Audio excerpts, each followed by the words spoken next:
This video is on absolute value equations.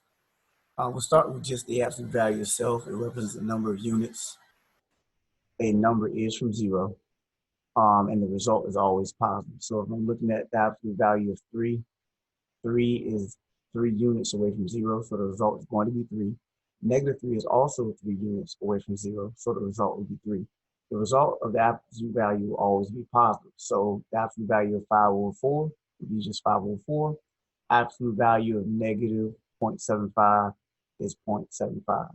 Once again, the result of the application of the absolute value will always be a positive result.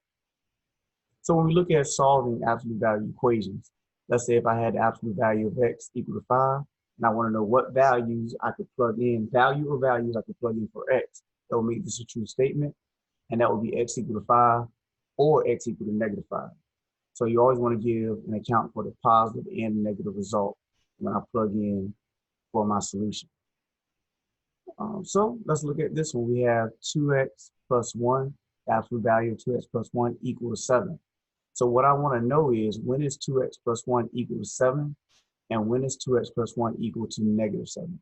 Most of the times I will have more than one solution. I will have 2 solutions, unless this is a 0, because there's only one way to get 0.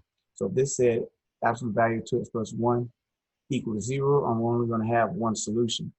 Outside of that, if it's a positive number, then I will have to give an account for 2 solutions once again. In this case, when is x plus 1 equal to 7? And when is x plus 1 equal to negative 7?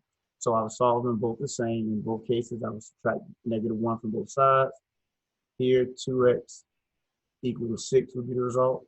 Here, 2x equal to negative 8 would be the result. Then I would divide both sides by 2, with the solution here being x equal to 3, and then here x equal to negative 4. Those would be my 2 solutions for this equation. Here we have the absolute value of 3x minus 5 minus 8 equal to 2. So what I cannot do is apply the absolute value process of solving until I actually isolate my absolute value. So the first thing I have to do is add 8 to both sides. Once I add 8 to both sides, that cancels out the 8 on the left side, leaving me with just the absolute value of 3x minus 5. And then on the right, 2 plus 8 gives me 10. Now I can apply the absolute value solving process, in which I would do 3x minus 5 equal to 10, then 3x minus 5 equal to negative 10. So I want to know, when is 3x minus 5 equal to positive 10? When is 3x minus 5 equal to negative 10? Add 5 to both sides. I will have 3x equal to 5 on the left. Over here, 3x equal to negative 5. Then divide both sides by 3, giving me x equal to 5. And then here, x equal to negative 5 over 3. All right, a few more examples. Here we have to be careful. We have y minus 11 over 9. The absolute value of y minus 11 over 9 equal to negative 13. We have to be careful. Remember, the result of the application of the absolute value can never be negative. It's always positive. So if you ask yourself, when is the absolute value of y minus 11 over 9 equal to negative 13? The answer is never, because the absolute value can never produce a negative number.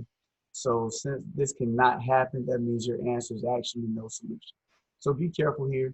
Whenever you have the absolute value being set equal to a negative value, then your answer is no solution.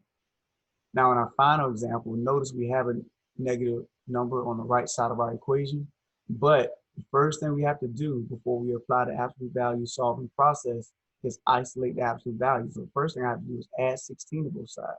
Once I have isolated my absolute value part, I notice that now my answer is no longer negative, because negative 13 plus 16 gives me a positive 3. So now I have a regular absolute value equation. So I do 2a plus 7 equal to 3, 2a plus 7 equal to negative 3. Solve accordingly by subtracting 7 from both sides. Give me 10a equal to negative 4, 10a equal to negative 10. Divide by 10. My final solution is a equal to negative 2/5. And then here, a equal to negative 1. Let me know if you have any questions.